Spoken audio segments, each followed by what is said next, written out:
అలానే మిస్ రావు అమెరికా అధ్యక్షుడిగా ట్రంప్ బాధ్యతలు స్వీకరించిన తర్వాత ఆ దేశానికి ఉన్నటువంటి ప్రతిష్ట కానీ ఆ దేశానికి ఉన్నటువంటి గౌరవం కానీ మసకబారిపోతుంది అనేది సర్వత్రా వినిపిస్తుంది. ఇప్పటి వరకు అమెరికా అధ్యక్షుడికి ఎవరికీ లేనంత నెగటివ్ ట్రంప్కు వచ్చిందని చెప్పి రీసెంట్గా వెల్లడించినటువంటి సర్వే చెప్తోంది. ఇప్పుడు మరొక సర్వే వచ్చింది. ఏంటంటే 12 ఏళ్ల గరిష్టానికి అన్ఎంప్లాయ్మెంట్ రేటు ఉంది, నిరుద్యోగిత, ఉద్యోగాలు లేనటువంటి వాళ్ళు ఎక్కువగా ఉన్నారు అని. అంతకుముందు 4.2% ఉన్నటువంటి నిరుద్యోగం కాస్త ఇప్పుడు 6% అయిందని చెప్తున్నారు. యాక్చువల్గా ఎలన్ మస్క్ కానీ లేదా టెక్ దిగ్గజాలు చాలామంది చెప్తుంది ఏంటంటే రాబోయేటువంటి రోజుల్లో చేయడానికి పని కూడా ఉండదని చెప్తున్నారు. దానికి కారణం ఏంటంటే ఆర్టిఫిషియల్ ఇంటెలిజెన్స్ వచ్చింది.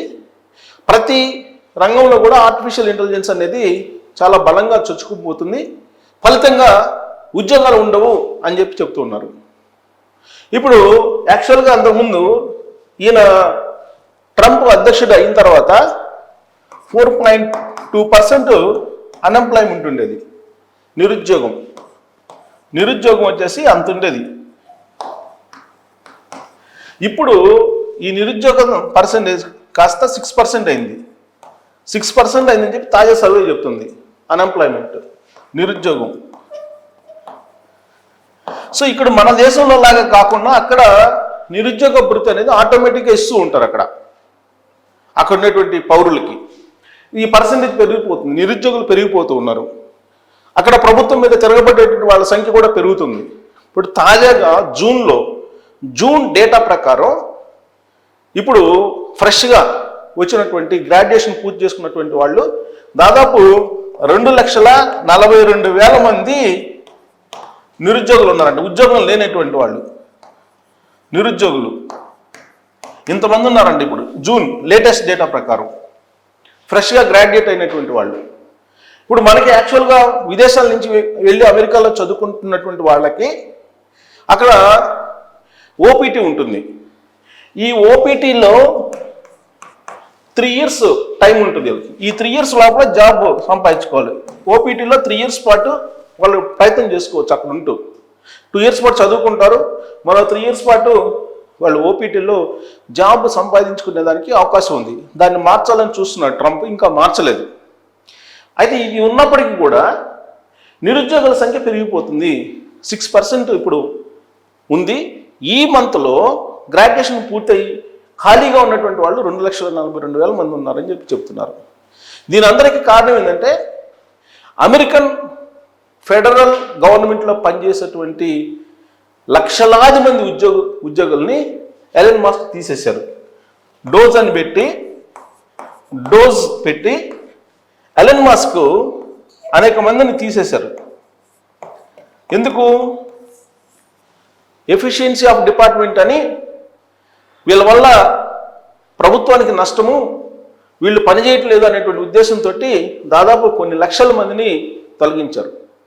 దాదాపు 4 లక్షల మందికి పైగా తొలగించాలని టార్గెట్ పెట్టుకుంటే 2 లక్షలకు పైగా ఉద్యోగులను తొలగించారని చెప్పి డేటా ఉంది. సరే, ఇప్పుడు అమెరికా అధ్యక్షుడికి అలాగే ఎలన్ మస్క్కి పట్టం లేదు, డోజ్కి రిజైన్ చేసి బయటకు వచ్చేసాడు. ఆయన బయటకు వచ్చిన తర్వాత ఆయన ఏంటి చెప్తుంది? ప్రైవేట్ కంపెనీలు అన్నిటికీ కూడా మొత్తం నిర్వహణ ఖర్చులు తగ్గించుకోవాలి, ఉద్యోగుల సంఖ్యను తగ్గించుకోవాలి, ఆర్టిఫిషియల్ ఇంటెలిజెన్స్ తోటి కంపెనీలని నడపాల్సిన పరిస్థితి ఏర్పడుతుంది.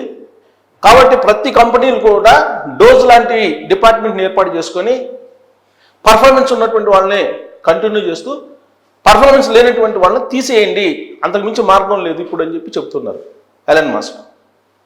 సో ఆ కారణంగా అనేక కంపెనీలు ఏం చేశాయి? ఎలన్ మస్క్ ఇచ్చినటువంటి సందేశం, ఆయన ఇచ్చినటువంటి స్ఫూర్తి, వాటిని తీసుకొని కంపెనీలు ఏం చేశాయి? ప్రైవేట్ కంపెనీలు ఉద్యోగులను తీసేయటం మొదలుపెట్టారు. ఈవెన్ మైక్రోసాఫ్ట్ కానీ, అమెజాన్ కానీ, ఐబిఎం కానీ, టీసీఎస్ కానీ, అమెరికన్ బేస్డ్ కంపెనీలు చాలా ఉన్నాయి. అమెరికన్ బేస్డ్ కంపెనీలు, ఈవెన్ అమెరికా బ్యాంక్ సంబంధించినటువంటి కంపెనీల్లో కూడా, అమెరికన్ బ్యాంక్ కంపెనీల్లో కూడా అనేక మంది ఉద్యోగులను తొలగించారు. సో దీంతో లే ఆఫ్స్ పోటీపడి లే ఆఫ్స్ చేస్తూ ఉన్నారు అక్కడ ఉండేటువంటి కంపెనీలు. దాంతో అన్ఎంప్లాయ్మెంట్ పెరిగిపోయింది. ఈ అన్ఎంప్లాయ్మెంట్ పోవడంతో పాటు అక్కడ ద్రవ్యోల్బణం కూడా అదుపు తప్పుతుంది, డాలర్ వాల్యూ తగ్గిపోతుంది. ఇలాంటి పరిస్థితుల్లో అమెరికా ఆర్థిక సంక్షోభంలోకి వెళ్ళిపోతుంది. మేక్ అమెరికా గ్రేట్ అగైన్ అనేటువంటి నినాదం ట్రంప్ చేస్తూ ఉన్నారు. కానీ దానికి అనుగుణంగా అక్కడ పరిస్థితులు లేవు. దాంతో అన్ఎంప్లాయ్మెంట్ పెరిగిపోవటం అనేది అక్కడ ఒక ప్రమాదకరమైనటువంటి సూచిక అని చెప్పి చెప్తూ ఉన్నారు.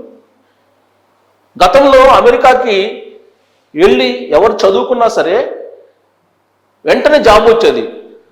అప్పటి లెక్కల ప్రకారం దాదాపుగా 90% విదేశాల నుంచి వెళ్ళినటువంటి వాళ్ళకి 90% జాబ్స్ వచ్చేవట. ఎంతమంది వెళ్తే అంతమందికి ఆల్మోస్ట్ వచ్చేవి. ఎవరో ఒక 10% ఉండేవాళ్ళు ఉద్యోగం రాకుండా ఉండేటువంటి వాళ్ళు. 90% పీపుల్కి ఉద్యోగం వచ్చేది విదేశాల నుంచి వెళ్ళి అక్కడ చదువుకున్నటువంటి వాళ్ళకి. కానీ ఇప్పుడు ఆ పరిస్థితి లేదు. దాదాపు 12 ఏళ్ల గరిష్టానికి నిరుద్యోగ అన్ఎంప్లాయ్మెంట్ పెరిగిపోయింది. 12 ఇయర్స్ గరిష్టానికి. 12 ఇయర్స్ బ్యాక్ ఏ పరిస్థితి ఉందో ఆ పరిస్థితి ఉంది అని. వైట్కే ప్రాబ్లం వచ్చినప్పుడు కూడా ఇలాంటి పరిస్థితిని అమెరికా ఎదుర్కొంది, ఇలాంటి సంక్షోభాన్ని ఎదుర్కొంది అమెరికా. దానికంటే ఎక్కువ సంక్షోభాన్ని ఇప్పుడు అమెరికా ఫేస్ చేస్తుందని చెప్పి తాజాగా వచ్చినటువంటి సర్వే చెప్తోంది. 6%గా ఉన్నటువంటి అన్ఎంప్లాయ్మెంట్ ఇంకా రాబోయే రోజుల్లో మరింత పెరిగేటువంటి అవకాశం ఉందని చెప్పి అంచనా వేస్తూ ఉన్నారు. ఈ పరిణామం అమెరికాకి చాలా డేంజర్ అనేటువంటి ఒక విశ్లేషణ అంతర్జాతీయంగా నిపుణులు వేస్తూ ఉన్నారు. ఆర్థికవేత్తలు కానీ విద్యావేత్తలు కానీ అనేక మంది ఇలాంటి విశ్లేషణలు అందిస్తున్నారు. దానికి కారణం ఏంటంటే అమెరికా యొక్క ఆర్థిక పరిస్థితి బాగలేదు, ఆర్థిక సంక్షోభంలోకి వెళ్ళిపోతుంది. ఈ విషయం ఎలన్ మస్కే చెప్పారు. దివాణా తీయబోతుంది అమెరికా అని చెప్తున్నారు ఎలన్ మస్క్. ఇలాంటి పరిస్థితుల్లో ఉద్యోగాలను కూడా నిలుపుకోలేని పరిస్థితి అక్కడ నెలకొంది. ద్రవ్యోల్బణం పెరిగిపోతుంది. అంటే ఉండడానికి తినడానికి కూడా ఇబ్బందికరమైన పరిస్థితి అక్కడ చాలా మందికి ఏర్పడుతుంది రాబోయేటువంటి రోజుల్లో అనేటువంటి ఒక సర్వే ఇప్పుడు బయటకు వచ్చింది. ఈ సర్వే ఫలితాలని, ఈ సర్వేలో పొందవలసిన అంశాలని కనుక మనం చూస్తే అమెరికా 12 ఏళ్ల గరిష్టానికి నిరుద్యోగిత విషయంలో వెళ్ళిపోయిందని అంటే తిరోగమనంలో ప్రయాణిస్తుంది. డాలర్ కొలాప్స్ అవుతుంది. డీడాలరైజేషన్ వరల్డ్ వైడ్గా నెలకొంది. ఇది ఎంతవరకు వెళ్తుందో అంచనా వేయలేని పరిస్థితి. సో కాబట్టి అమెరికాలో ఉండేటువంటి నిరుద్యోగులకు కానీ అమెరికాకు వెళ్ళి చదువుకోవాలనుకుంటున్నటువంటి వాళ్ళకి కానీ ఇవి ప్రతికూలమైనటువంటి రోజులు అని చెప్పి విద్యావేత్తలు, ఆర్థికవేత్తలు, అనేక రంగాల్లో నిపుణులు చెప్తూ ఉన్నారు.